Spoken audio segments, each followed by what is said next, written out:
সীতাকুণ্ডের ফৌজদার হাটে ঢাকাগামী আন্তনগর চট্টলা এক্সপ্রেস ট্রেনে অগ্নিকাণ্ডের ঘটনায় 4 সদস্য তদন্ত কমিটি গঠন করেছে রেলওয়ে পূর্বাঞ্চল কর্তৃপক্ষ। বৃহস্পতিবার 26শে মার্চ দুর্ঘটনার পর ঘটনা তদন্তে এই কমিটি গঠন করা হয়।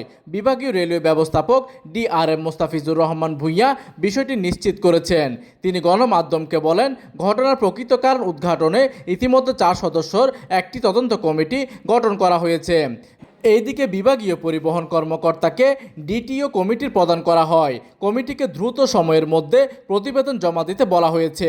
তিনি আরও বলেন, প্রাথমিকভাবে যান্ত্রিক ত্রুটি থেকে আগুনের সূত্রপাত হয়েছে বলে ধারণা করা হচ্ছে। তবে তদন্ত শেষে প্রকৃত কারণ জানা যাবে এবং সে অনুযায়ী প্রয়োজনীয় ব্যবস্থা নেওয়া হবে। এর আগে বৃহস্পতিবার 26শে মার্চ সকাল 6:45টার দিকে ফৌজদারহাটের BMA গেট এলাকায় চলন্ত অবস্থায় ট্রেনটি পাওয়ারে আগুন লাগে। পরে আগুন পাশের একটি শীতাতপ নিয়ন্ত্রিত AC কোচে ছড়িয়ে পড়ে। এতে যাত্রীদের মধ্যে আতঙ্ক ছড়িয়ে পড়ে এবং তারা দ্রুত ট্রেন থেকে নেমে নিরাপদ স্থানে সরে যান। খবর পেয়ে ফায়ার সার্ভিসের 2টি ইউনিট ঘটনাস্থলে পৌঁছে আগুন নিয়ন্ত্রণ আনে। অগ্নিকাণ্ডের সময় কিছুক্ষণ রেল চলাচল ব্যাহত হলেও পরে তা স্বাভাবিক হয়। প্রতিনিধির তথ্য ও পাঠানো চিত্রে ডেস্ক নিউজ, দিগন্তের বার্তা 24, চট্টগ্রাম।